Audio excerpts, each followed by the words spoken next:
રાજકોટ જિલ્લાના ધોરાજી અને જામકંડાણા તાલુકાના વેગડીના પુલના ભારે વાહનોની અવરજવર બંધ કરવામાં આવી છે. ત્યારે આજ રોજ આ ભાદર નદીનો વેગડી પુલ ઉપર ભારે વાહનોની અવરજવર માટેના સાધનો અને એંગલ અને લોખંડના સાધનો તૂટી પડેલા હોવા જોવા મળી આવ્યા છે. તો ભાદર નદી પુલ અને ધોરાજી જામકંડાણાનો એકમાત્ર પુલ પરથી ભારે વાહનોની અવરજવર માટે બંધ કરવામાં આવ્યો છે. તો વેગડી પુલ ઉપર ભારે વાહનોની અવરજવર માટે બંધ કરવામાં આવેલ એંગલો અને લોખંડની એંગલો તૂટેલી હાલતમાં જોવા મળી આવેલી છે. તો આ વેગડી પુલ પર આવેલાના કોઈ કારણોસર એંગલો અને લોખંડના એંગલો તૂટેલી હાલતમાં જોવા મળ્યા હતા.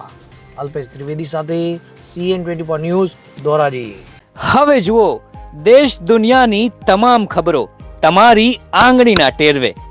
ઉઠાવો મોબાઈલ અને Google Play Store પરથી ડાઉનલોડ કરો અમારી CN24 ન્યૂઝ મોબાઈલ એપ.